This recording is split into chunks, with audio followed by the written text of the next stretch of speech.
Mengenal sosok anggota DPRD Kabupaten Minahasa, Sulawesi Utara sedang viral diduga hampir 6 bulan tak masuk kantor karena berada di Amerika. Sosok anggota DPRD Minahasa ini viral setelah diunggah di Facebook yang dibagikan akun netizen Kawanua. Dalam postingan dijelaskan bahwa anggota DPRD tersebut baru balik ke Indonesia pada akhir Agustus 2023. Tak hanya itu saja, beredar kabar sejak kembali dari Amerika, Rili tak pernah dipanggil apalagi diberi teguran. Bahkan tetap menerima gaji utuh. Kendati begitu, tak sedikit yang menyoroti sosok anggota DPRD Minahasa ini.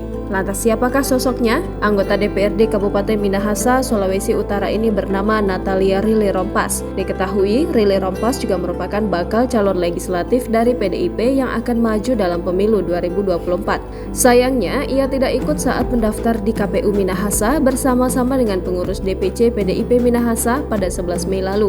Rili Rompas merupakan wakil rakyat dari Kecamatan Pineleng yang juga merupakan ketua PAC PDIP Kecamatan Pineleng. Terpantau dalam Instagram miliknya, Natalia memiliki usaha di bidang catering. Natalia juga terpantau kerap aktif di media sosial membagikan aktivitasnya.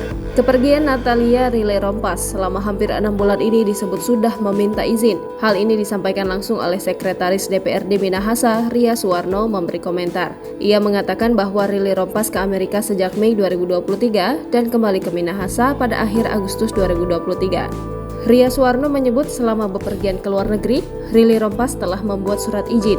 Kendati begitu, Rili Rompas melewatkan beberapa agenda penting sebagai wakil rakyat. Ia absen pada sejumlah rapat paripurna. Tak hanya itu, Ria Suwarno juga mengatakan Natalia melewatkan 4 agenda rapat paripurna sekaligus selama berada di Amerika. Meski absen berbulan-bulan, politisi PDIP tersebut diduga tetap menerima gaji utuh.